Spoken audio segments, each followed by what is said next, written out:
Bismillahirrahmanirrahim. Assalamualaikum warahmatullahi wabarakatuh. Alhamdulillahirabbil alamin. Nahmaduhu wa nasta'inuhu wa nastaghfiruh. Wa na'udzu billahi min syururi anfusina wa sayyiati a'malina. Man yahdihillahu fala mudilla lahu wa man yudlil fala hadiya lahu. Asyhadu an la ilaha illallah wahdahu la syarika lah wa asyhadu anna Muhammadan abduhu wa rasuluhu la nabiyya ba'dah. Radina billahi rabba wa bil islami dina wa bi Muhammadin nabiyya wa rasula fa amma ba'.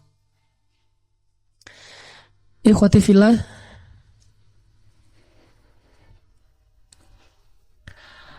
salah satu cara kita untuk menambah iman, menguatkan hati, mengutuhkan pemahaman tentang syariat Islam adalah dengan memperhatikan kisah-kisah orang-orang salih. Ini penting karena kalau kita memperhatikan di dalam Al-Quran, sebagian besar isi dari Al-Quran itu adalah ayat-ayat kisah. Bedanya kisah dengan ayat-ayat yang lain seperti ayat-ayat tentang perintah, ayat-ayat larangan, ayat-ayat berita. Kalau kisah ini langsung menyuguhkan kepada kita tentang inspirasi yang praktis, apa yang disebut dengan siratul mustaqim. Tidak dalam tataran teori, tapi langsung gambaran yang jelas. Sehingga Allah suka menyampaikan suatu pesan kepada kita di dalam Al-Quran melalui kisah. Ketika Allah berbicara tentang seperti apa sih idealnya pemuda, Allah langsung kisahkan Ashabul Kahfi. Atau di surat yang sama Allah langsung kisahkan kisah seorang pemuda yang belajar kepada Nabi Musa, namanya Yusha. Allah langsung kisahkan Yusuf. Ini akan menjadi gambaran yang jelas pemuda yang mustaqim, pemuda yang istiqomah itu gimana? Pemuda yang istiqomah itu adalah Yusuf. Pemuda yang istiqomah itu adalah Ashabul Kahfi. Pemuda yang istiqomah itu adalah Ibrahim. Pemuda yang istiqomah itu adalah Musa. Dalam kasus-kasus yang berbeda-beda. Contoh, Yusuf, kasusnya adalah kasus dia terlalu ganteng. Itu kan masalah kan? Masalah nggak terlalu ganteng? Terlalu biasa masalah, saya nggak bilang jelek ya. Terlalu biasa masalah, terlalu ganteng lebih masalah lagi tuh. Di Dubai itu ada seorang laki-laki yang cenah, yang katanya dideportasi dari Dubai gara-gara terlalu ganteng. Siapa namanya? Pura-pura nggak tahu. Umar. Karena terlalu ganteng akhirnya mengganggu banyak perempuan. Sehingga dia dideportasi. Nah kalau kita yang merasa agak-agak ganteng gitu, mau jadi pemuda istiqomah dengan ujian kegantengan, belajarlah kepada Yusuf. Sesungguhnya penjara lebih saya sukai daripada fitnah. Fitnahnya apa? Diidolakan banyak cewek. Ngidolainnya itu bukan bukan. Ngidolainnya itu sambil ngiris jari kan ya. Ada fans yang ngidolain seorang penyanyi sambil ngiris-ngiris jari tapi nggak berasa? Nggak ada. Berarti fansnya para artis itu belum apa-apa dibandingkan fansnya Yusuf. Yusuf tuh fansnya luar biasa. Sampai ngiris-ngiris jari pun nggak sekali gini nggak kerasa, wajar lah. Tapi berkali-kali nggak berasa, saking ini malaikat, ini bukan manusia, ini luar biasa. Gimana Yusuf? Apakah gini-gini? Enggak. Gimana Yusuf, apakah gini atau ngasih tanda tangan? Sesungguhnya penjara lebih saya sukai daripada fitnah. Itu baru namanya siratum mustaqim. Siratal ladzina an'amta alaihim minan nabiyyin. Itu istiqomahnya pemuda yang kalau ujiannya adalah fisik, dia ganteng dan terkenal. Kalau sekarang malah dia dikasih ganteng sedikit aja, nggak banyak-banyak seperti Yusuf, sedikit aja, udah dia mulai membuat fitnah di mana-mana. Berarti dia bukan pemuda istiqomah, gara-gara tidak mengambil inspirasi dari cerita-cerita Al-Quran, yaitu Yusuf. Kalau masalahnya dalam dakwah sebagai aktivis, kan insya Allah nih kita para aktivis nih, maka siratul mustaqim, pemuda istiqomahnya aktivis adalah Ashabul Kahfi. Nahnu naqussu alaika min ambaihim, gimana? Nahnu naqussu alaika naba'ahum bil haqq innahum fityatun amanu bi rabbihim wazidnahum huda warabatna ala qulubihim. Apa siratul mustaqim mereka? Warabatna ala qulubihim. Selalu ribat. Apa ribat itu? Teguh. Apapun ujiannya tidak goyah, itu ribat. Dan ribat ini teguhnya nggak sendiri. Kalau sendiri sabat. Kalau personal namanya sabat. Kalau jamaah kolosal namanya ribat. Kalau sabat itu ya muqallibal qulub tsabbit qalbi. Itu sabat sendiri-sendiri. Tapi kalau teguhnya secara berjamaah, secara kolosal, itu namanya ribat. Wa rabatna ala qulubihim idh qamu faqalu rabbuna Allah. Bahkan kata mereka, lan nad'u min dunihi ilaha, lan, enggak akan mungkin, enggak akan goyah sama sekali. Laqad qulna idzan syatata. Ini namanya ribat. Teguhnya bareng-bareng. Kalau dalam bahasa akhir surat An-Nisa itu, akhir surat Ali Imran itu, ya ayyuhalladzina amanu sabiru wasabiru warabitu. Sabarlah kalian, kuatkanlah kesabaran kalian, dan ribatlah kalian. Bersiagalah kalian. Artinya bersiaga di situ saling menjaga, saling membela, saling menguatkan, saling ta'awun, tolong-menolong. Itu adalah pemuda istiqomah dalam konteks aktivis dakwah Ashabul Kahfi. Lalu mereka dalam berdakwah selalu memohon petunjuk Allah. Ya Allah, ini gimana lagi cara kami berdakwah?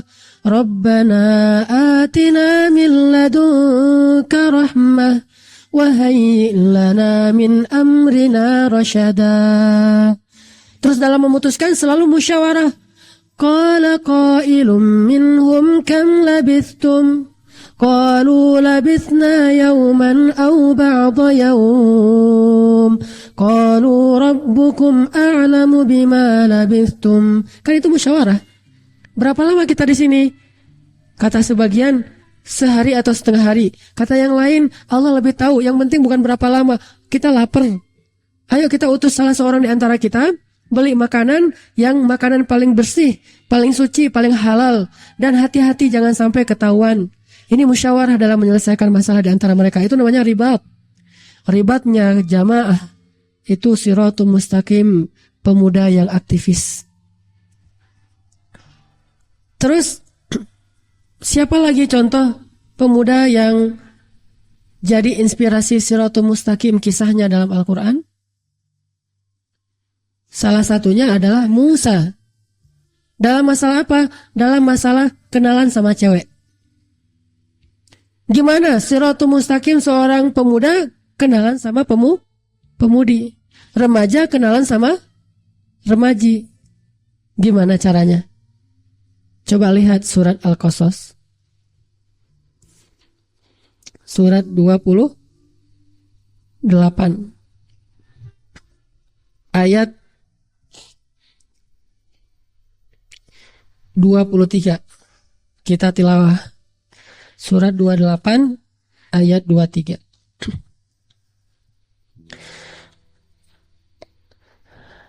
A'udzu billahi minasy syaithanir rajim.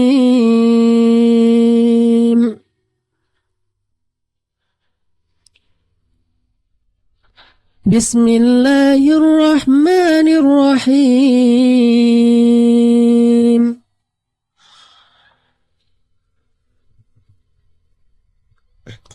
ولما ورد ماء مدين وجد عليه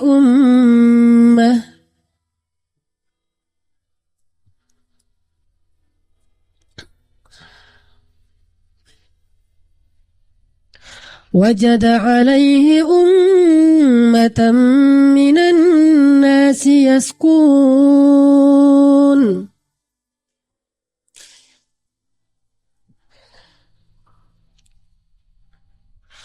ووجد من دونهم امرأتين تذودان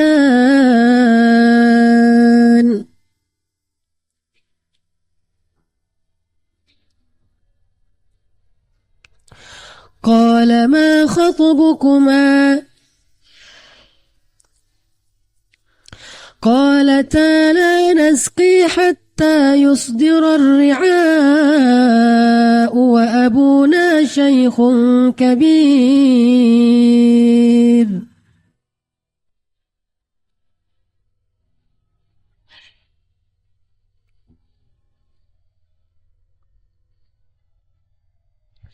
فسقى لهما ثم تولى إلى الظل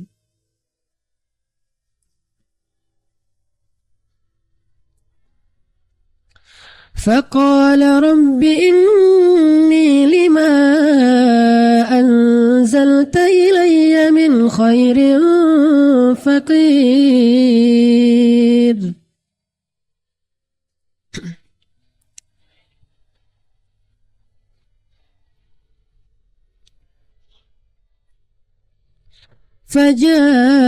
فجاءته إحداهما تمشي على استحياء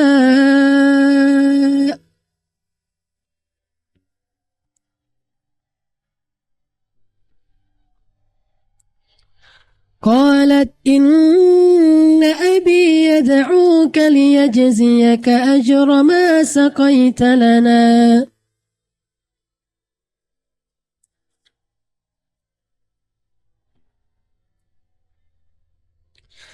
فلما جاءه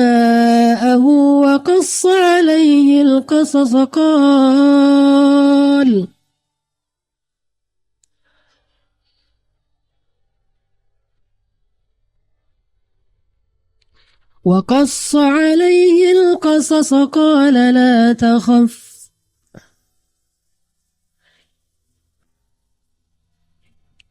نجوت من القوم الظالمين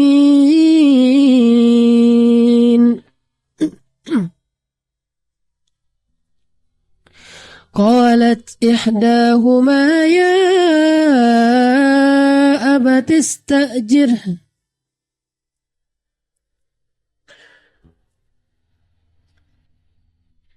إن خير من استأجرت القوي الأمين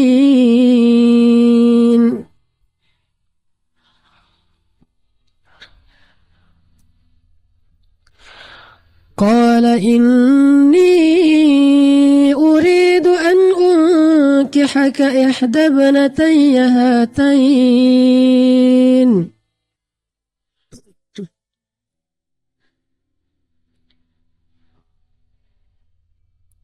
على أن تأجرني 8 حجج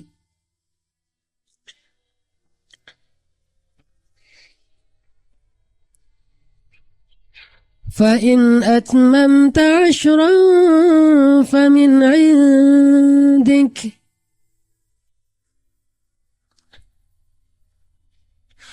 وما أريد أن أشق عليك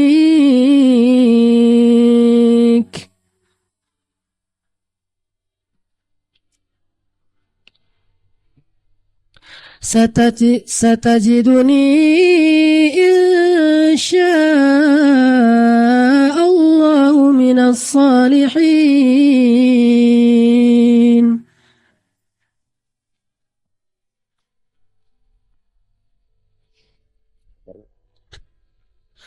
قال ذلك بيني وبينك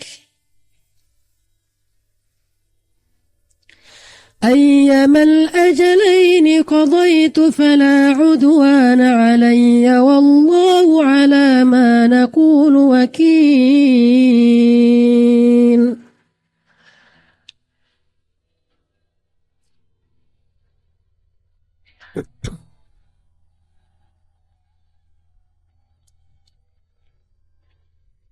Dan ketika Musa sampai di sumber air negeri Madian, dia menjumpai di sana sekumpulan orang yang sedang memberi minum ternak-ternak mereka.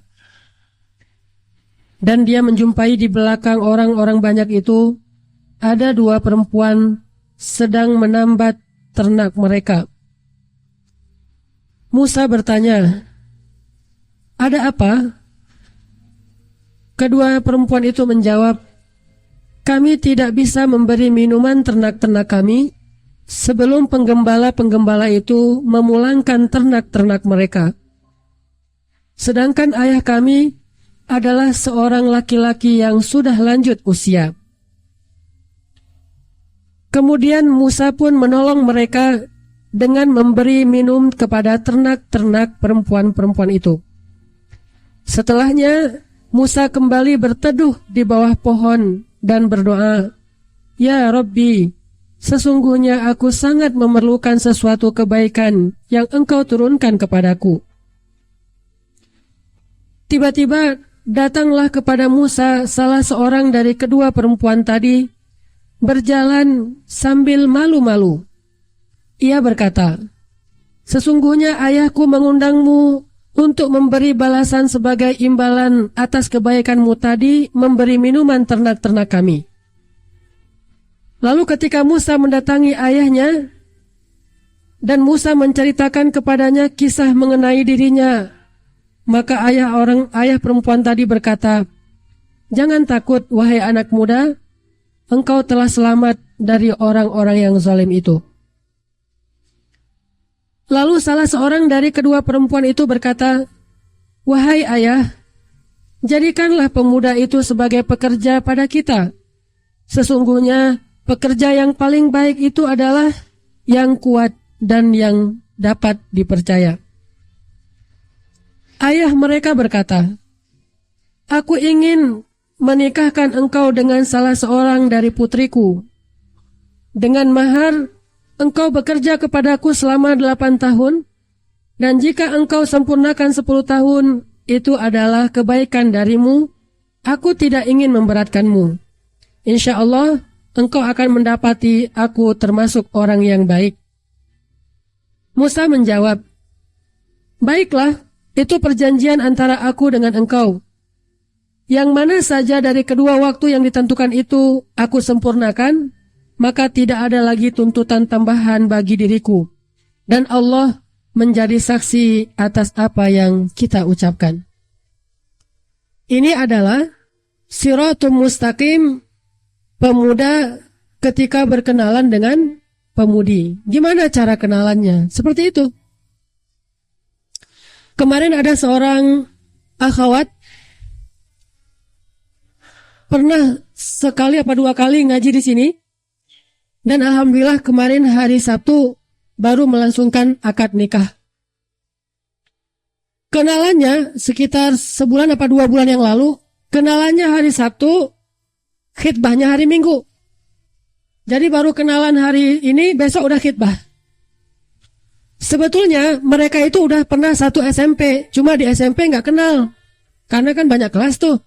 Baru tahu pas hari Sabtu mereka kenalan, oh ternyata kamu di SMP itu juga. Oh iya, saya di SMP itu juga. Oh gitu. Baru tahu hari itu. Terus saya ingin mencari calon istri. Saya juga lagi menunggu calon suami. Ya sudah, kalau kamu serius, datang aja ke ayah saya. Di mana rumah kamu? Ditunjukkan rumahnya. Besok dia datang, Pak. Saya sudah selesai kuliah, berniat mau menikah, dan saya kenal dengan anak bapak kemarin di acara nikah temennya. Akhirnya saya tanya ke dia bagaimana, dia katanya suruh saya datang ke bapak. Saya ingin melamar anak bapak. Itu yang cara yang baik. Mirip-mirip dengan Musa lah. Itu namanya sirotun mustaqim. Bukan pacaran 2 tahun. Udah gitu gak jadi. Pacaran lagi 2 tahun, gak jadi lagi. Alasannya apa? Ta'aruf. Kenalannya gimana? Dia BBM-an. Assalamualaikum. Udah tahajud belum? Udah duha belum? Hari ini puasa enggak? Hari ini hari Senin loh. Udah makan sahur belum? Kesannya sih Islami. Tapi fitnah. Walaupun kesannya Islami. Ngajak puasa Senin Kamis. Si laki-lakinya, oh iya alhamdulillah udah bangun. Udah dari jam 2. Habis itu udah setelah balas BBM tidur lagi.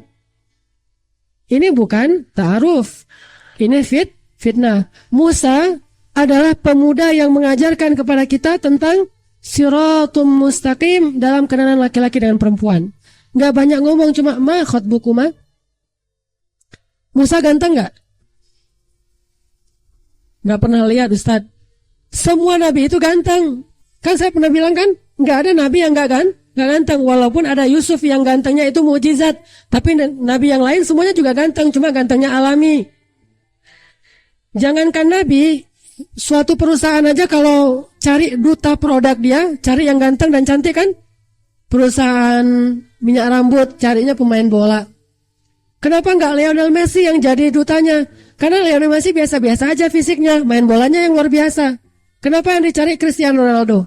Pernah main bolanya biasa-biasa aja tuh. Tapi fisiknya menjual. Duta yang dicari oleh suatu produk aja carinya yang ganteng, apalagi duta Allah. Duta Allah. Allah kalau ngutus orang yang membawa kitabnya, itu ngutus orang yang ganteng, bukan cuma manusia, malaikat aja cari yang ganteng. Coba, mana malaikat yang ganteng? Fi suhufim mukarramah marfu'atin mutahharah bi aidi safarah kiramin bararah. Bi aidi safarah kiramin bararah. Orang yang membaca Al-Quran dan dia mahir, dia dikumpulkan bersama malaikat-malaikat safarah kiramim bararah. Tahu siapa malaikat safarah kiramim bararah? Safarah itu kalau dalam bahasa kita itu bukan utusan. Utusan itu rusul atau rasul. Kalau safarah itu bahasa Indonesianya duta. Terjemahannya agak keliru. Bukan utusan, duta. Beda utusan dengan duta, beda dikit lah. Dan bahasa duta ini, duta yang diutus oleh Allah di antara malaikat, ketika turun satu ayat itu, malaikat-malaikat yang paling sempurna fisiknya, yang bawanya aja malaikat yang paling sempurna, Jibril. Dan yang mengikuti Jibril namanya malaikat safarah kiramim bararah. Begitu juga yang membawa kitab-kitab di bumi adalah para rasul safarah kiramim bararah. Makanya semua nabi itu ganteng. Musa lagi istirahat. Musa itu terkenal gantengnya. Bahkan nanti ada kisah tentang orang Yahudi yang menuduh Nabi Musa itu kok kalau pakai pakaian itu tutup semua. Dia pakai sorban nggak pernah terbuka. Nabi Muhammad juga kan selalu pakai sorbannya, jarang buka sorban. Terus baju jubahnya tertutup. Kata orang Yahudi, Musa itu punya penyakit kulit. Dia banyak penyakit di tubuhnya, makanya dia tutup. Akhirnya suatu ketika Nabi Musa sedang mandi di sebuah oasis dan membuka bajunya sehingga terlihatlah dada beliau, terlihatlah badan beliau yang tegak, yang bagus, atletis. Malaikat ngambil baju Nabi Musa. Ini mirip dengan cerita-cerita dongeng nih. Lagi mandi di kali diambil bajunya kan ya. Kalau ini mungkin dongeng Indonesia itu ngambilnya dari cerita Nabi Musa. Dan ini ceritanya benar. Diambillah baju Nabi Musa oleh malaikat. Sehingga Nabi Musa selesai mandi nyari-nyari baju. Tapi enggak semuanya terbuka. Hanya antara dadanya saja.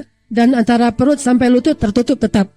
Karena itu batas auratnya. Tapi dadanya kebuka, kelihatan orang yang gagah.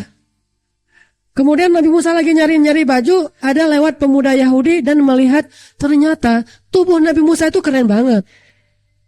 Orang yang atletis banget, nggak ada perutnya buncit tuh, nggak ada cerita Nabi perut buncit tuh, nggak ada. Ada Nabi perut buncit? Nggak ada. Kalau ada orang yang perut buncit ngaku Nabi, itu aja ketahuan bukan Nabi. Orang perutnya buncit gimana mau ngaku Nabi? Karena Nabi nggak ada yang jelek. Nabi itu nggak ada yang akalnya pas-pasan. Semua Nabi itu ganteng, semua Nabi itu cerdas, semua Nabi itu pintar, semua Nabi itu banyak ilmu, dan semua Nabi itu akhlaknya mulia semuanya. Walaupun ada yang tegas, ada yang lembut, tapi mulia semua akhlaknya. Sehingga kata orang Yahudi yang lihat Musa lagi nyari-nyari baju, tidak ada pemuda yang lebih ganteng di antara Bani Israel daripada Musa. Terkenalah sejak saat itu, Musa adalah orang yang tidak punya penyakit, tetapi dia menutup auratnya secara sopan. Nah, orang yang seganteng ini, pemuda single, jomblo, tapi ganteng, lagi duduk di bawah pohon. Pastinya kan duduknya bukan duduk gaya orang biasa ya. Duduk cowok ganteng gimana? Coba praktek. Oh, ada yang duduknya, ada yang sok-sok cool gitu ya? Enggak lah.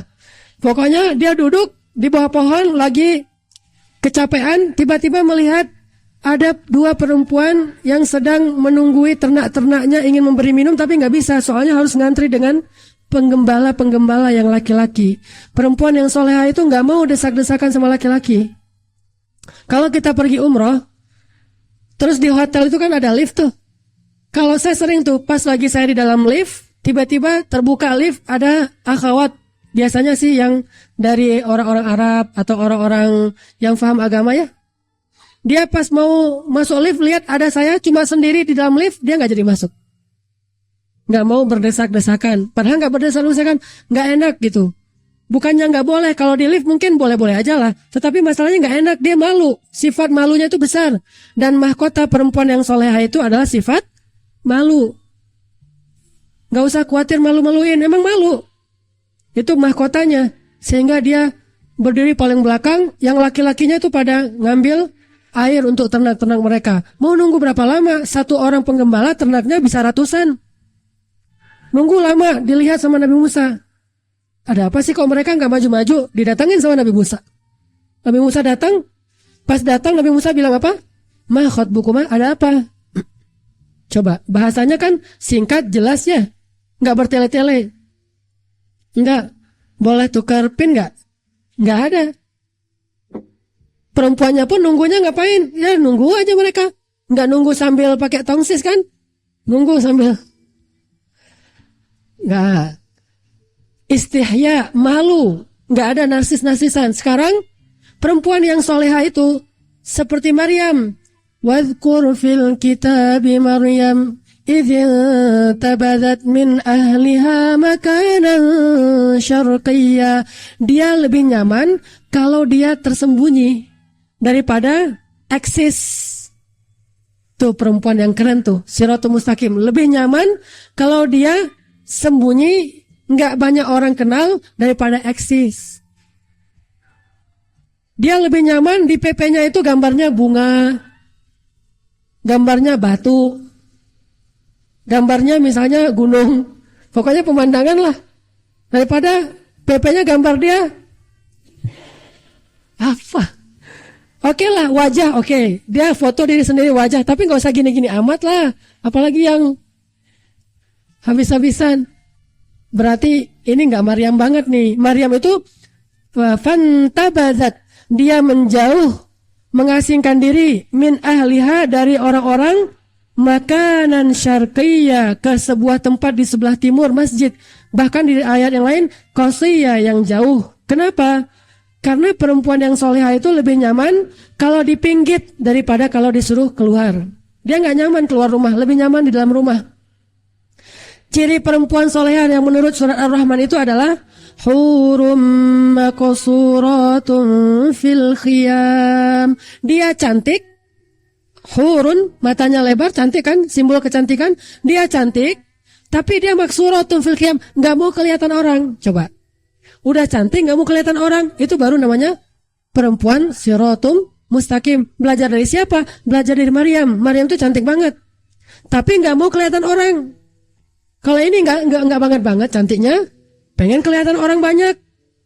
Padahal di PP-nya kalau orang lihat biasa-biasa aja, cuma dianya aja yang selfie. Merasa saya kok cantik banget sih, gitu ya. Jatuh cinta kepada diri sendiri. Perempuan yang soleha itu justru dia makin cantik, makin gak mau kelihatan. Nah, calon istrinya Musa tuh kayak gitu tuh. Dia berdiri di belakang berdua dengan adiknya. Entah yang istri Musa, yang adiknya, entah yang kakaknya gak disebutkan. Pokoknya berdiri berdua dengan saudarinya. Diam aja berdua di belakang. Nungguin kapan ya selesai ini penggembala yang laki-laki. Biar kita giliran. Datang Musa ke sana, ma khotbukuma.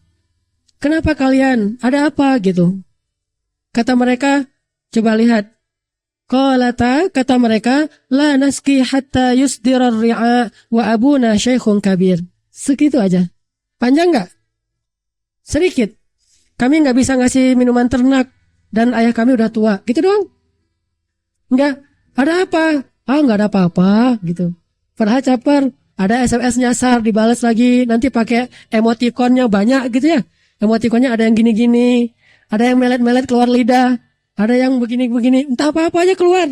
Nggak ada caper sama sekali. Cuma mengatakan kami nggak bisa ngasih minuman ternak karena ayah kami udah tua. Udah segitu doang. Apakah ini dianggap sadis? Banyak kadang-kadang orang yang nggak ngerti ya. Ketika si akhwatnya ngomongnya agak serius, nggak menatap wajah secara terus-menerus sesekali aja. Terus juga kalau ngomongnya nggak ada senyum yang terlalu berlebihan, dianggap sombong banget. Itu bukan sombong. Itu yang disebut dengan wanita siratul mustaqim. Perempuan istiqomah tuh gitu tuh. Kalau yang kalau yang dia tersenyum atau ini bukan juga nggak istiqomah, nggak. Boleh-boleh aja selama tidak berlebihan. Jangan juga, berarti yang senyum-senyum, yang mungkin dia ramah, berarti dia orangnya nggak soleh. Belum tentu juga. Tetapi kalau kita lihat ikonnya di Al-Quran, kisah-kisahnya, rata-rata kayak gitu tuh. Kami nggak bisa memberi minuman ternak, dan bapak kami udah tua. Segitu aja. Apakah dilarang laki-laki ketemu dengan perempuan berbicara? Nggak dilarang. Apakah harus pakai hijab? Nggak harus pakai hijab. Istilah pakai hijab kayak gini nih di dalam masjid, ini baru ada setelah zaman Nabi. Di Masjid Nabawi ada hijab? Nggak ada hijab. Di masa Rasul, di Masjid Nabawi itu nggak ada hijab. Apa buktinya? Satu, ketika ada seorang perempuan, anaknya Abu Lahab mengadu kepada Nabi karena dituduh sebagai anaknya Abu Lahab. Kata Nabi, besok kamu sholat berjamaah di masjid, duduk paling depan ya, biar kelihatan. Besok dia duduk paling depan. Sehingga Nabi mengatakan, wahai kaum muslimin, siapa yang mencela nasabku, berarti dia mencela aku. Sesungguhnya semua nasab di hari kiamat terputus kecuali nasab Nabi Muhammad. Kata Umar, ya Rasulullah, siapa yang mencela nasabmu? Kasih tahu ke saya. Ya Umar duduk. Wahai kaum muslimin, itu anak Abu Lahab. Siapa yang mencela dia karena bapaknya? Sesungguhnya dia adalah dari keluargaku dan keluargaku itu tidak terputus nanti di hari kiamat. Ditunjuk orangnya dan kelihatan menunjukkan bahwa di Masjid Nabawi tidak pakai hijab. Yang pakai hijab di rumah Nabi. Kenapa? Khusus istri-istri Nabi. Kalau kalian bertanya kepada istri-istri Nabi, bertanyalah wara'ul hijab, di balik hijab. Itu pun gara-gara Tolha jatuh cinta kepada Aisyah. Asbabun nuzulnya kan gitu tuh. Tolha bilang apa? Kalau Rasulullah meninggal, saya bakalan menikahi Aisyah. Soalnya Rasulullah udah 60 tahun, Aisyah masih 16 tahun. Kalau Rasulullah meninggal, saya akan menikahi Aisyah. Turun ayat di surat Al-Ahzab. Satu ayat itu tentang masalah hijab dan tentang masalah nggak boleh menikahi istri Nabi setelah Nabi meninggal. Kata jumhur ulama itu khusus karena ada fitnahnya. Boleh pakai hijab kayak gini? Boleh. Nggak pakai hijab juga boleh. Intinya soal bagaimana sikap masing-masing. Tapi kalau nggak bisa jaga sikap, mending pakai hijab aja deh. Cuma kalau misalnya pakai hijab masih belum bisa jaga sikap, mending nggak usah ngaji aja deh. Ngaji ikhwan hari Minggu, akhwat hari Sabtu. Tapi insya Allah di sini semuanya ngerti lah. Nggak pakai hijab pun bisa kan ya? Semangat bilang insya Allahnya. Artinya bahwa boleh ketemu Nabi Musa dengan calon istrinya walaupun mereka belum muhrim. Ya namanya juga ketemu di tempat umum dan tidak ada hubungan yang mesra-mesra, cuma ngomong gitu doang. Gimana apa? Ada apa? Kami nggak bisa ngasih minuman ternak soalnya bapak kami udah tua. Oh gitu. Ya udah langsung diambil oleh Musa. Dia ngantri di belakang para penggembala, ngambil air dengan timba yang gede-gede yang biasa dibawa oleh 2 orang, 3 orang laki-laki. Musa ngangkat sendiri, dan ternaknya itu bukan 1 ekor unta. Bisa ratusan ekor unta dikasih minum sendiri oleh Musa. Padahal dia baru pulang dari perjalanan jauh. Begitu capeknya masih punya tenaga. Musa terkenal orang yang sangat kuat. Sehingga Nabi sering bilang Umar itu mirip dengan Musa. Keras, kuat orangnya. Gimana nggak kuat? Dia pegang janggut kakaknya dibanting kan? Gimana megang janggut banting? Berarti itu kenceng banget.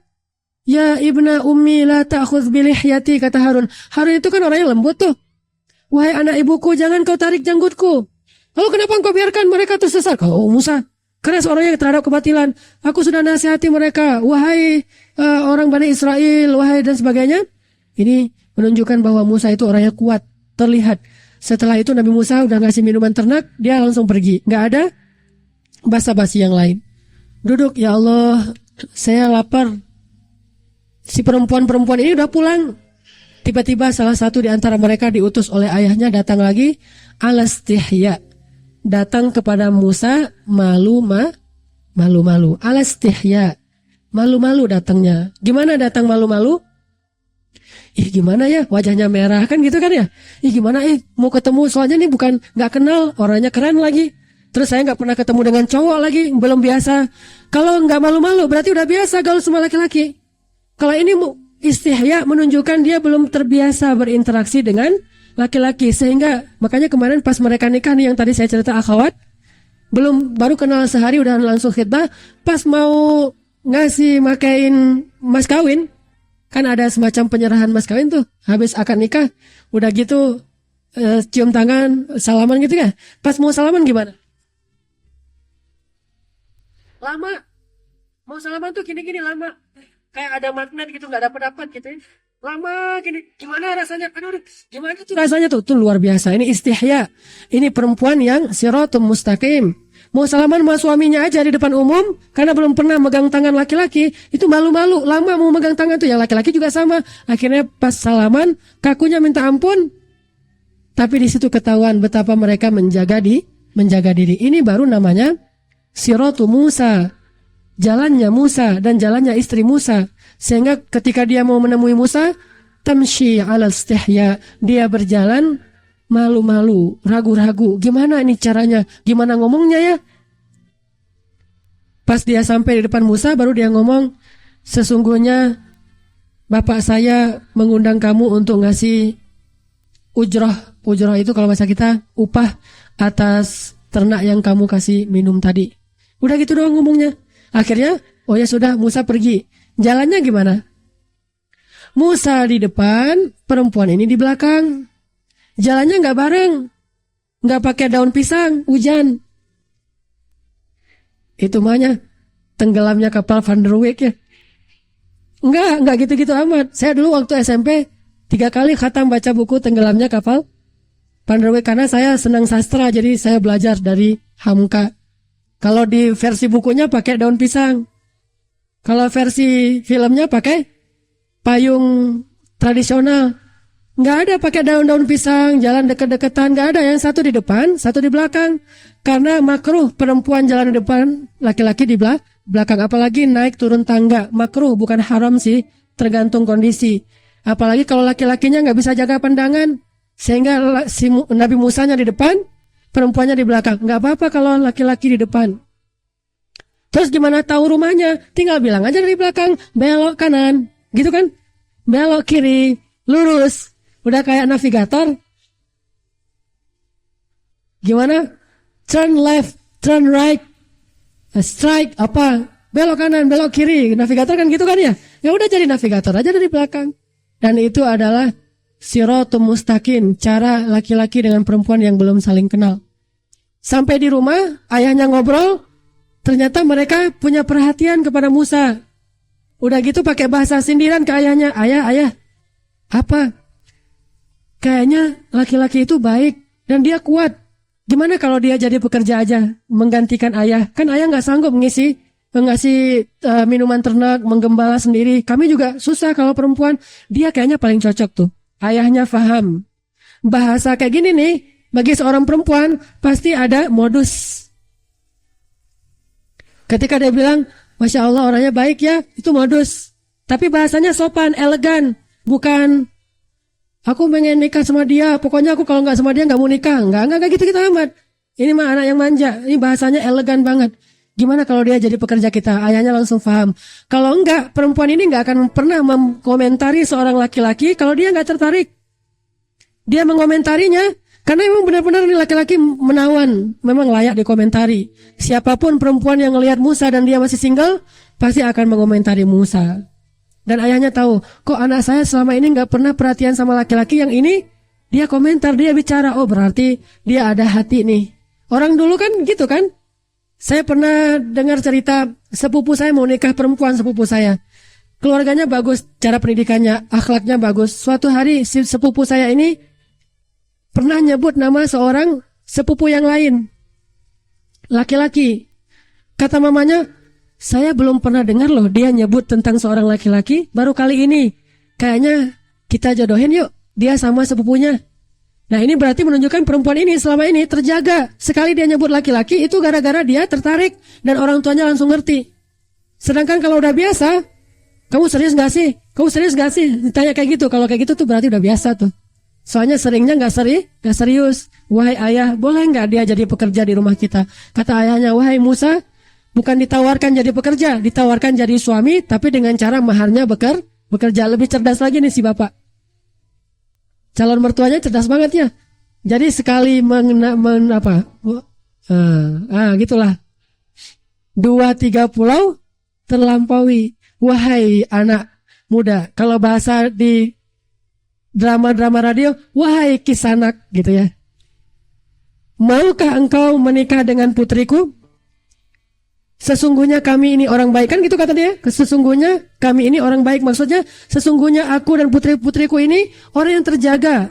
Putriku itu bukan orang-orang yang sembarangan, bukan perempuan yang biasa. Dia orang yang aku jaga sejak dia kecil. Maukah engkau menikah dengan putriku? Dengan mahar bekerja selama 8 tahun atau 10 tahun, terserah kamu. Terserahnya 8 atau 10. Kalau terserahnya 1 tahun atau 2 tahun masih mending. 8 tahun atau 10 tahun, berat juga nih maharnya. Menunjukkan apa? Perempuannya itu keren juga nih. Makanya Musa mau. Kalau enggak Musa enggak mau juga. Kalau enggak karena perempuannya nih cantik, solehah, anak orang yang mulia. Sehingga Musa 8 tahun pun ya enggak apa-apalah. Sengsara membawa nikmat. 8 tahun kerja dulu. Selesai itu nanti bisa mendapatkan istri yang soleha. Yang mendampingi Musa dalam perjuangan dakwah. Karena kalau bukan istri yang soleha, enggak sanggup mengarungi perjalanan dakwah yang berat. Nabi sanggup berada di Mekah 13 tahun dengan dakwah yang luar biasa berat karena siapa? Khadijah. Belum ada Aisyah. Aisyah mungkin gak bisa menggantikan Khadijah dalam urusan-urusan di Mekah. Makanya Allah takdirkan Aisyah itu munculnya di Madinah. Ketika Islam udah jauh lebih mudah. Tapi ketika di Mekah, bukan Aisyah yang mendampingi Rasulullah, tapi Khadijah. Dathiruni, zammiluni. Itu kata siapa? Kata Rasul ke Khadijah. Kata Allah, ketika Khadijah menyelimuti Rasulullah, membuat Rasulullah nyaman banget tidurnya, datanglah Allah mengatakan, ya ayyuhal muddathir. Pergi lagi Nabi berdakwah, pulang-pulang, zammiluni, selimutin saya, kecewa, sedih, diselimutin sama Khadijah, ya ayyuhal muzammil. Ini menunjukkan bahwa butuh perempuan yang luar biasa mengerti tentang agama, faham dakwah, loyal terhadap agama untuk menguatkan seorang laki-laki dalam gerak dakwahnya di luar rumah. Karena itu berat. Kalau enggak dia enggak akan kuat. Gimana dia akan konsen dengan umat kalau masalah rumah tangganya aja berat banget, banyak yang harus diurus. Gimana konsen di luar? Makanya ketika istri Nabi Ismail itu banyak ngeluh, apa kata Ibrahim? Masih ingat ceritanya? Masih ingat? Nabi Ibrahim pernah datang ke rumah Ismail. Waktu itu Nabi Ismail punya istri yang suka mengeluh. Nabi Ismail lagi berburu, kan Nabi Ismail ini sniper ya, hunter ya, pemburu, dia penembak. Nah ketika Ibrahim datang, bagaimana keadaan kalian wahai anakku? Kata istri Ismail, ya ginilah. Pokoknya Ismail itu bukan orang kaya, hartanya gak terlalu banyak. Kami juga rezekinya pas-pasan, hidupnya kesulitan, pokoknya serba susah lah. Kalau bahasa sekarang harga cabai naik, terus dolar makin mahal, ini susah itu susah, di mana-mana macet, pokoknya ngeluh aja kerjaannya. Terus kata Ibrahim, ya sudah kalau Ismail pulang salam ya, dan bilang ke dia agar mengganti talang pintu rumahnya. Pulang Ismail. Kata istrinya, tadi ada orang tua datang, dia nanya-nanya tentang kamu dan tentang kehidupan kita. Ya aku bilang aja apa adanya. Terus kata dia apa?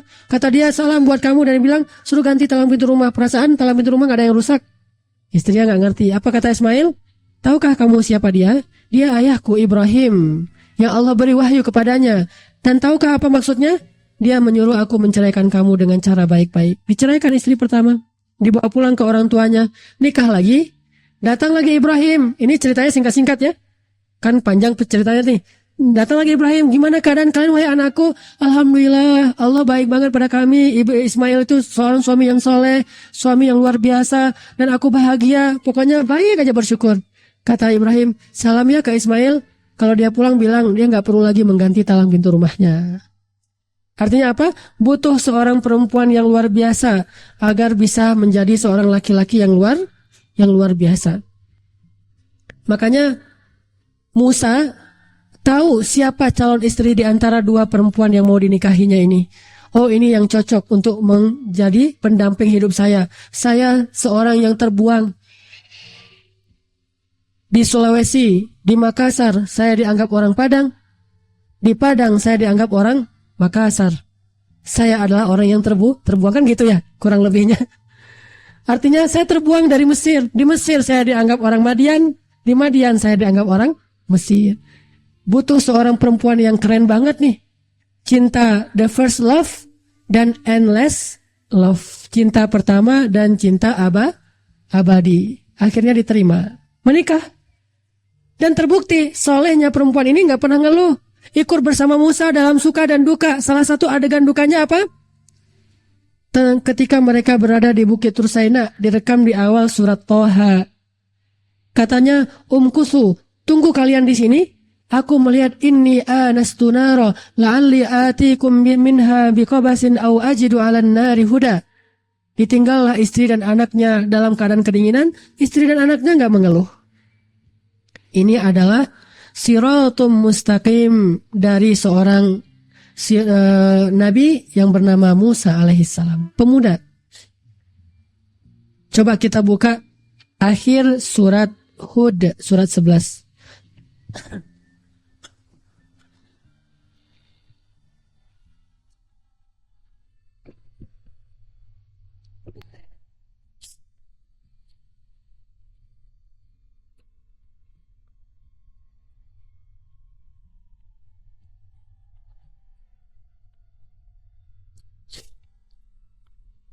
Surat Hud ayat 120.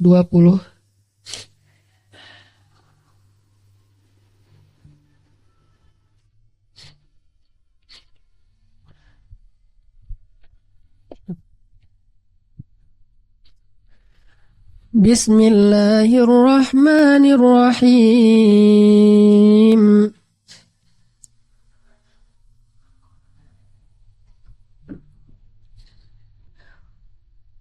وَكُلًّا نَقُصُّ عَلَيْكَ مِنْ أَنْبَاءِ الرُّسُلِ مَا نُثَبِّتُ بِهِ فُؤَادَكَ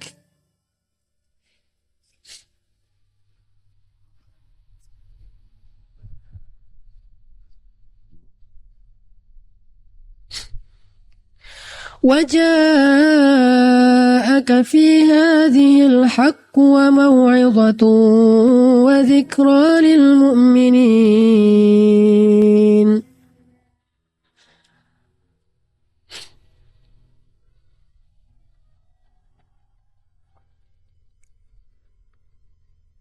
Dan semua kisah Rasul-Rasul kami ceritakan kepadamu Muhammad, agar dengannya kami teguhkan hatimu, dan di dalamnya telah diberikan kepadamu kebenaran, nasihat, serta peringatan bagi orang-orang yang beriman.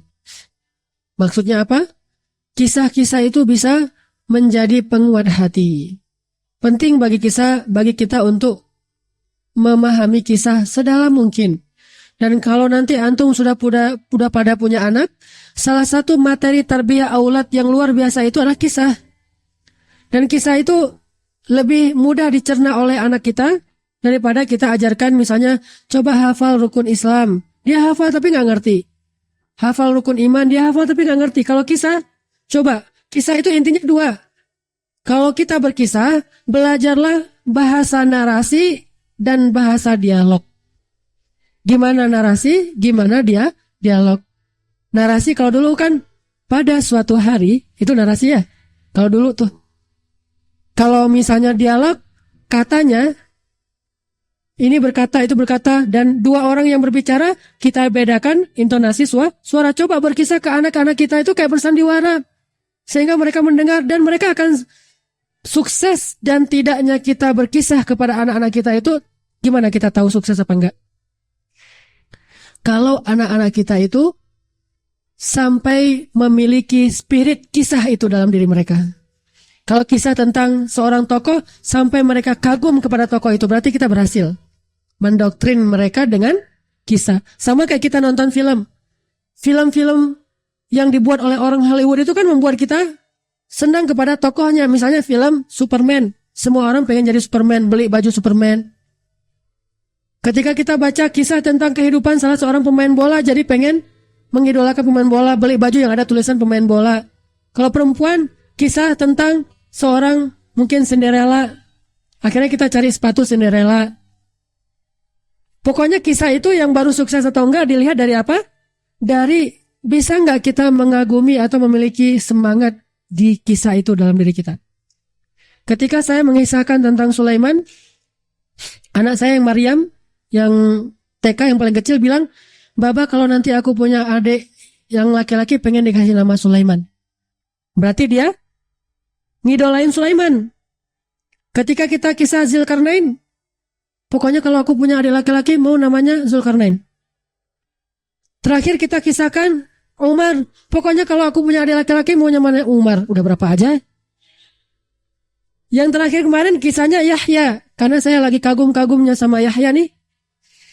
Dia bilang, kalau punya adik laki-laki maunya namanya Yahya, udah 4. Wah, berarti harus punya anak 4 laki-laki. Sulaiman, Zulkarnain, Umar, Yahya. Makin banyak dikisah, makin banyak harus punya anak laki-laki nih.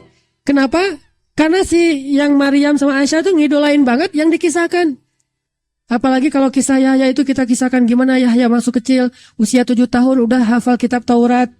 Dia udah jadi anak yang soleh, wa barram biwalidayhi wa hananan min ladunna wa zakatan wa kana taqiyya wa atainahu al-hukma sabiyya Yahya. Sehingga alhamdulillah ini berita gembira. Mohon doanya dari antum semuanya. Udah kalau dari istri pertama alhamdulillah udah hamil 4 bulan. Sekarang mudah-mudahan dikasih anak laki-laki. Mau saya kasih nama Yahya Ayyash. Tahu siapa Yahya Ayyash? Salah satu mujahid Palestina yang syahid. Anak muda usia 17 tahun. Namanya Yahya Ayyash. Udah Yahya Ayyash pula. Yahya dan Ayyash itu artinya sama, hidup. Hidup. Artinya apa? Di dunia dia hidup, di akhirat dia hidup. Namanya syahid. Sesungguhnya syahid itu tidak mati kan kata Allah. Bal ahya'un 'inda rabbihim. Mereka hidup di sisi Allah. Namanya Yahya Ayyash. Saya suka dengan nama Yahya. Karena nama saya pun diambil dari sifat Yahya, hananan wa zakatan wa kana taqiyya.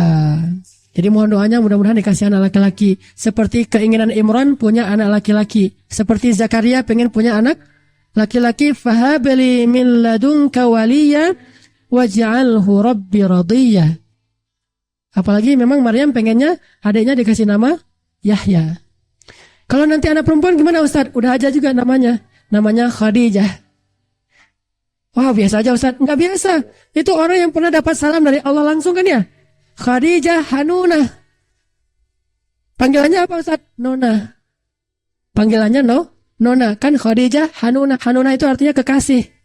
Khadijah Hanunah. Panggilannya Nona. Kalau laki-laki Yahya. Kalau perempuan Khadijah. Kalau kembar Ustaz. Laki-laki dan perempuan ya udah dua-duanya. Kalau kembar laki-laki dengan laki-laki banyak lah, masih banyak stoknya. Ada Sulaiman, ada Umar, ada Zulkarnain, ada Ali, ada banyak. Ada Utsman, ada Hasan, ada Husain, banyak. Enggak usah ribet-ribet cari di Google lah. Di Google itu aneh juga susunan kata-katanya. Kadang-kadang 3 kata berbahasa Arab tapi pas diterjemahin enggak enak. Sering tuh orang nyari, Ustadz saya nyari di Google, gini bener nggak Ustadz? Ini apa-apaan nama kayak gini nih? Aneh namanya. Atau cari nama tokoh-tokoh yang belum tentu soleh. Namanya siapa? Husni Mubarak. Namanya sih bagus, tapi presiden yang korup kan? Namanya Husni Mubarak, presidennya korup. Siapa lagi namanya? Jangan. Nama sahabat yang udah pasti Allah mengatakan radhiyallahu an. Atau nama Nabi. Yahya itu nama dari langit tuh. Ya Zakaria, inna nubashiruka bi ghulamin ismuhu Yahya. Allah yang kasih nama Yahya. Siapa lagi yang datangnya dari langit namanya? Ismail. Ismail itu nama langit. Apa arti Ismail? Orang yang suaranya terdengar ke langit. Sami'a Ismail, yang suaranya terdengar sampai ke langit. Ketika dia menangis di bumi, suara tangisnya terdengar ke langit sehingga Allah mengutus Jibril untuk memberinya air. Ismail. Ini jadi kemana nih? Jadi tentang anak? Tadi tentang apa terakhir? Hah? Tentang Musa. Oke, Siratul Mustaqim.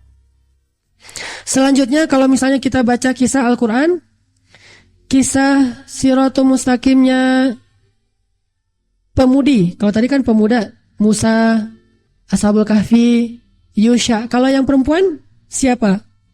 Akhwat yang jadi idola di dalam Al-Quran. Maryam. Kalau yang belum nikah, Maryam. Kalau perempuan sebagai istri, siapa? Asiyah. Kalau perempuan sebagai ibu, siapa? Yang jadi Siratul Mustaqim, ibu. Ibu yang paling keren. Yang dua anaknya, dua-duanya Nabi. Dia punya dua anak, dua-duanya Nabi. Keren banget kan? Kalau Hajar, satu Ismail. Kalau Sarah, satu Ishak. Kalau ini satu ibu, dua anak, duanya Nabi. Dia punya tiga anak, dua laki-laki, satu perempuan. Yang dua laki-laki ini, dua-duanya Nabi. Siapa? Ummu Musa, Ibu Musa. Dia punya anak laki-laki Harun, Nabi. Punya anak perempuan, punya anak laki-laki lagi Musa, Nabi. Ini dikisahkan oleh Allah juga di dalam surat Al-Qasas. Coba buka lagi surat Al-Qasas. Ayat 7. Boleh nambah air?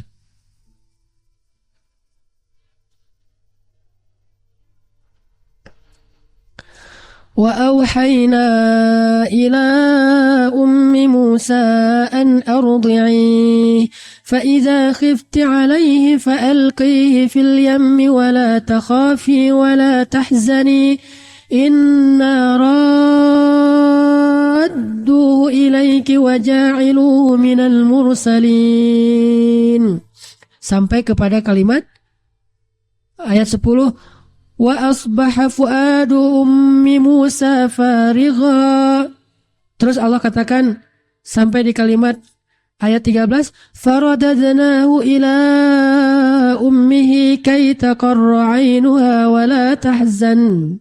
Begitu baiknya Allah kepada ibu Musa sampai menganugerahi dari rahim beliau yang mulia ini muncul dua nabi. Gimana enggak mulia rahim yang dari rahim itu muncul dua nabi, dua hafiz saja tuh keren banget. Dari satu rahim muncul dua hafiz, itu keren. Bukan cuma hafiz, ulama sekelas Imam Asy-Syafi'i itu keren. Apalagi dua nabi, dan nabi itu bukan orang biasa. Maka inilah ibu yang luar biasa yang jadi inspirasi bagi perempuan-perempuan soleha. Kalau mau punya anak, bercita-citalah seperti ibu Musa, punya anak yang luar biasa solehnya, bahkan hampir setingkat para anbiya, hanya karena dia tidak dapat wahyu, tetapi dia pewarisnya para anbiya. Siapa pewaris anbiya? Al-ulama warathatul anbiya. Para ulama itu pewaris anbiya. Ibu Musa. Dan apa Siratul Mustaqimnya ibu Musa? Rela untuk berpisah dengan anaknya demi kebaikan anak itu. Walaupun anaknya baru lahir. Kalau kita mungkin anaknya SMP, SD, udah di pesantren, kata keluarga, kamu buang-buang anak. Itu bukan buang anak, rela berpisah demi kebaikan anak itu. Seperti dulu saya mau mengantarkan anak saya Aisyah ke Kudus. Di Kudus itu ada pondok pesantren tahfiz Al-Quran. Usia kelas 1 mau ditaruh di Kudus. Saya nggak rela, istri saya rela banget. Beda keimanannya. Kalau saya imannya lemah, istri saya bagus imannya, sehingga dia rela. Dia nggak apa-apa lah kita berpisah. Yang penting anak ini nanti dia selesai SD hafiz. Saya bilang enak aja, anak masih kecil ditaruh di tempat yang jauh kayak ngebuang anak aja kan saya ini ngomong aja kayak gini nih. Tapi pas diuji nggak sanggup juga, jauh dari anak. Akhirnya karena istri saya ngebujuk terus, ya udahlah kita bawa ke Kudus. Pas musim panas, pas liburan, bawa ke Kudus. Sampai di Kudus ikut tes, termasuk anaknya Ustadz siapa tuh yang Tionghoa? Salah seorang ustadz yang terkenal di TV tuh, anaknya juga, ya. Bukan Felix Show, yang satu lagi. Ada satu lagi namanya, kalau Felix Show nggak tahu ya. Yang satu lagi sering juga muncul di TV, anaknya juga ikut tes hari yang sama. Kalau nggak salah anak Agim juga di situ tuh. Nah saya bawalah ke sana, ikut tes, udah hafal 2 juz, masuk tes kelas 1 SD. Seharusnya kan kalau 2 juz itu udah pasti lulus lah insya Allah. Cuma salahnya apa? Di Kudus itu cara menghafal Qurannya beda dengan yang saya anggap.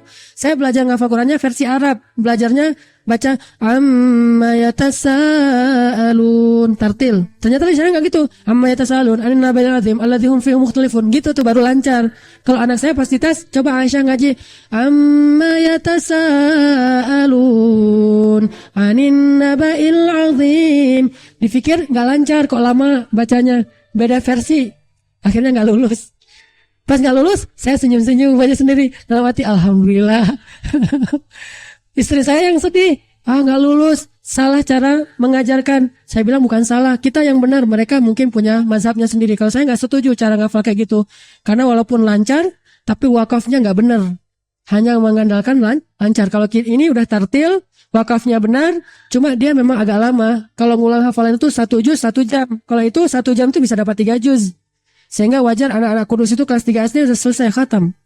Kelas 3 SD udah khatam, dan itu jumlahnya nggak 1-2, ada puluhan anak kelas 3 SD khatam. Paling telat kelas 6 SD khatam, dan itu terkenal udah lama banget pesantrennya. Walaupun dalam masalah mazhab mereka tradisional ya, NU, tapi dalam masalah ngafal Quran bagus sih. Cuma metodenya beda.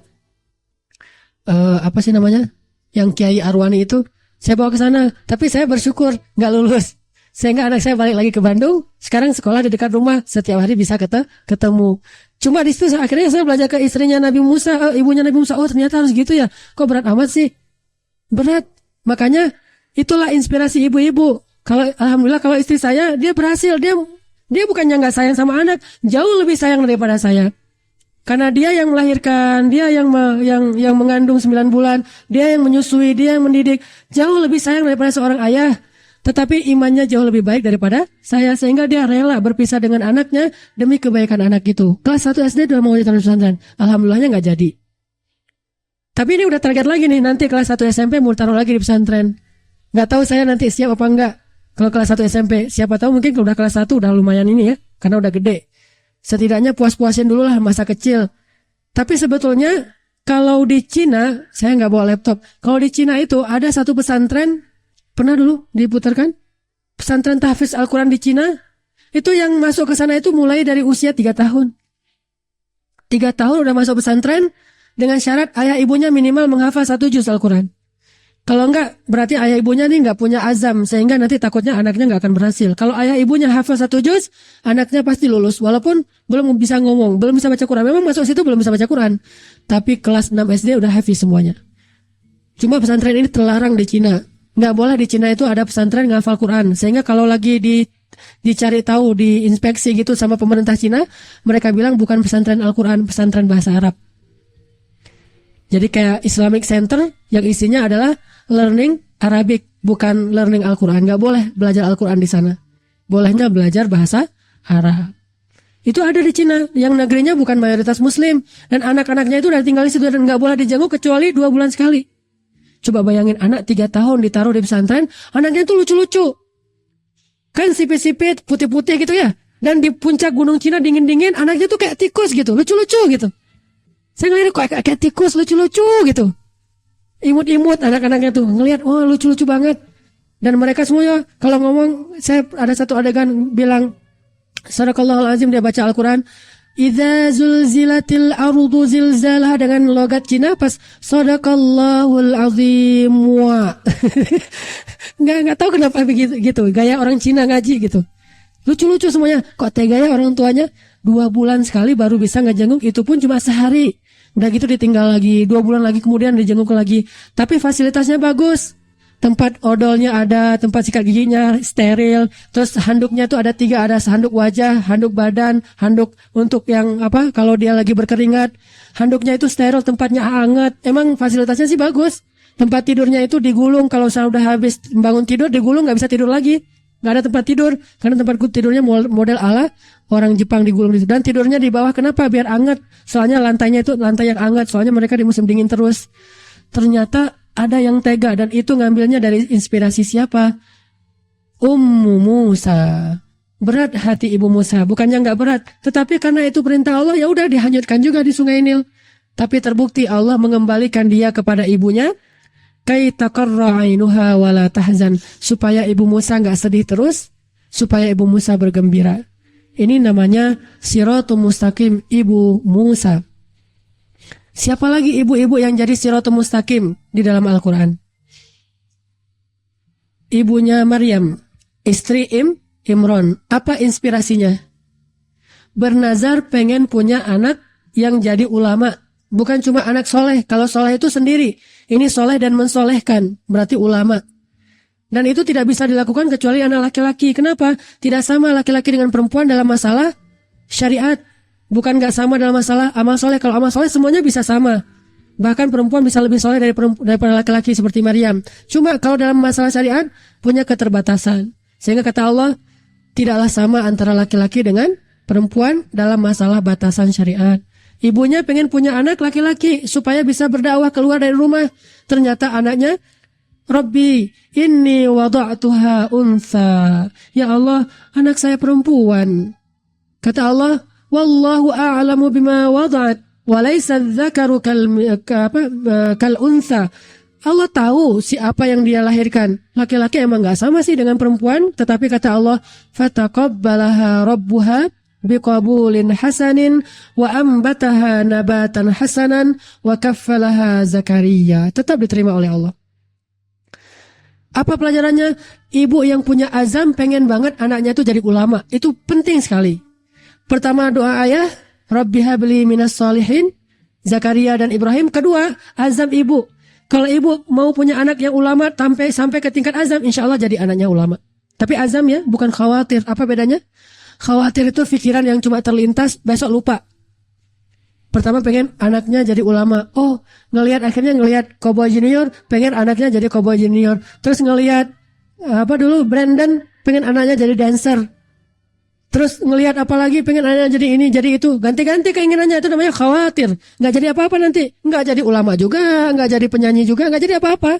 Terus ngapain?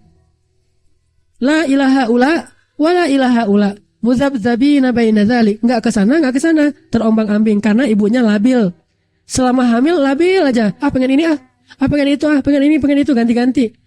Ngelihat misalnya seorang pejabat, anak saya harus jadi pejabat kayak gini nih, ganti lagi. Ngelihat seorang atlet, anak saya harus jadi kayak gini, ganti lagi. Harus sabat, azam. Apa azamnya? Pengen anaknya jadi ulama seperti Asy-Syafi'i, banyak baca kisah Syafi'i terus pengen kayak Imam Syafi'i. Anak itu insya Allah jadi.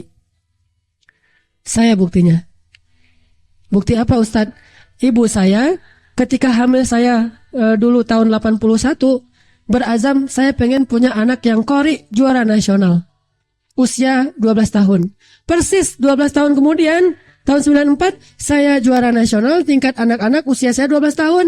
Kata ibu saya, ini adalah keinginan saya ketika saya dulu mengandung kamu.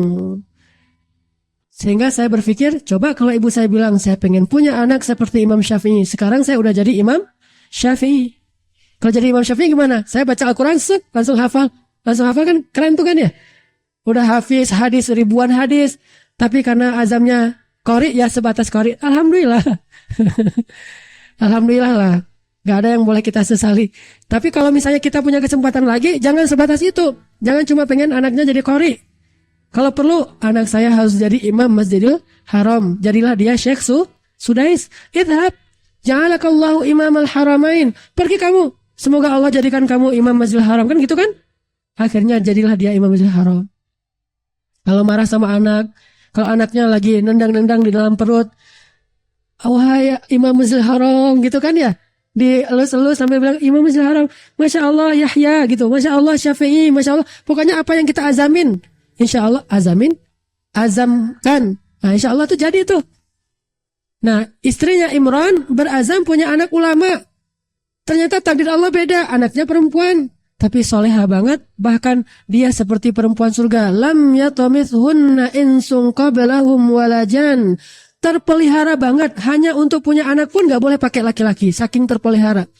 Padahal lewat suami kan halal, tapi enggak, saking sucinya, gak disentuh oleh laki-laki ataupun jin. Satu-satunya perempuan yang gak pernah disentuh oleh jin adalah Maryam. Satu-satunya bayi yang gak pernah disentuh oleh jin adalah Isa.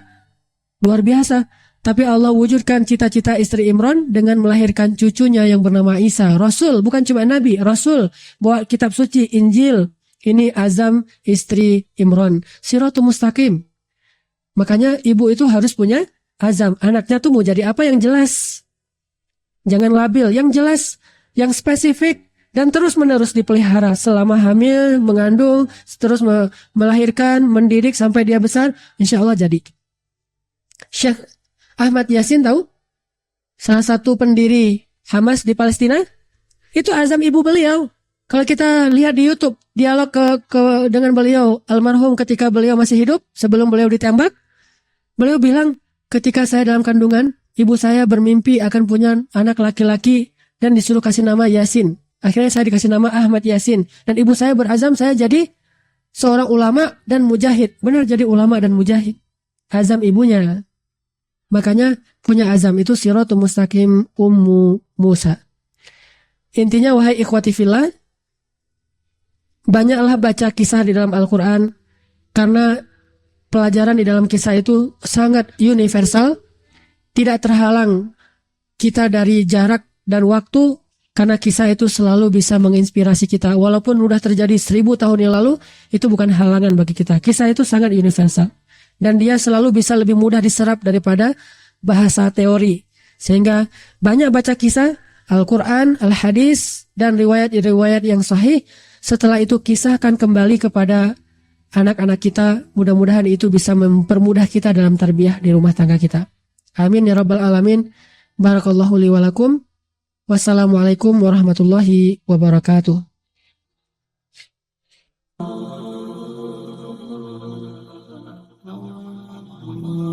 Orang gak bakalan kecewa kalau bersandar kepada Allah. Itu gak bakalan. Bahkan kita bisa bilang mustahil. Mustahil seseorang itu kecewa gara-gara berpegang, bersandar, menyerahkan dirinya kepada Allah. Itu mustahil. Bukan seperti itu sunnatullah. Karena siapapun yang berserah diri kepada Allah, maka dia telah berpegang kepada tali yang paling kokoh. وَمَنْ يُسْلِمْ وَجْهَهُ إِلَى اللَّهِ وَمَنْ يُسْلِمْ وَجْهَهُ إِلَى اللَّهِ وَهُوَ مُحْسِنٌ فَقَدِ اسْتَمْسَكَ بِالْعُرْوَةِ الْوُثْقَى وَإِلَى اللَّهِ عَاقِبَةُ الْأُمُورِ. Siapa yang menyerahkan dirinya kepada Allah dan dia senantiasa berbuat baik, maka sesungguhnya dia telah berpegang kepada tali yang paling kokoh dan kepada Allah segala urusan dikembalikan. Jadi nggak ada orang yang kecewa kalau dia berpegang kepada Allah. Masalah apapun, masalah rezeki, masalah jodoh, terutama yang kedua. Kalau kita bergantung kepada Allah dalam urusan jodoh, maka insya Allah kita nggak akan kecewa. Mak comblang yang paling baik itu adalah Allah. Kalau mak comblangnya Ustadz, kadang-kadang ngecewain. Ustadz, ini CV saya. Oh ya, kriteria yang kamu cari seperti apa? Saya emang gak susah-susah Ustadz, standar-standar aja. Ya standar yang gimana? Yang tingginya 180, yang kulitnya bening, sampai kalau minum kelihatan airnya ngalir, transparan. Kemudian yang hidungnya seperti pedang, yang matanya seperti bidadari. Tahu mata bidadari? Besar dan sayu, tapi nggak gelok. Nah, ini kriterianya. Terus kata Ustadz, kalau yang kayak gitu, Ustadz juga mau gitu ya. Akhirnya pas ketemu Ustadznya duluan yang ta'arufan. Ini kalau mak comblangnya manusia. Tapi kalau mak comblangnya Allah, jauh lebih meyakinkan dan gak bakalan kecewa. Dengan kriteria apapun, wahuwa ala kulli syai'in qadir. Dan kalau Allah menjanjikan yang baik akan ketemu dengan baik, pasti innahu la yukhliful mi'ad. Allah tidak pernah mengingkari janjinya. Masalah apapun, kita harus mengandalkan Allah. Coba deh, selalu ngandelin Allah. Bahasa gampangnya gini, udah tenang aja, ada Allah. Itu. Dan kalau kita sudah melibatkan Allah, la yudayya'akallahu idzan. Itu pasti. Allah nggak bakalan ngecewain kamu. Kalau udah ngandelin Allah, ini gimana nih? Udah, tenang aja, ada Allah. Allah tidak akan mengecewakan. Salah satu kalimat udah tenang aja ada Allah adalah la tahzan. Innallaha ma'ana. Kalau kita ada teman lagi galau gitu, terus kita bilang, la tahzan, innallaha ma'ana. Kalau bahasa kita, woles bro, tenang aja, ada Allah. Santai bro, karena ada Allah. Itu bahasa Arabnya, la tahzan, innallaha ma'ana. Andalin Allah dalam masalah kita. Ada masalah apapun, serahin aja sama Allah. Bismillah, la haula wa la quwata illa billah. Bahkan kadang-kadang hanya dengan berzikir, la haula wa la quwata illa billah, Allah kasih keajaiban yang luar biasa. Karena setelah seseorang bersandar kepada Allah, la yudayya'anallahu idzan. Pasti Allah nggak akan ngecewain. Pasti Allah nggak akan ngecewain.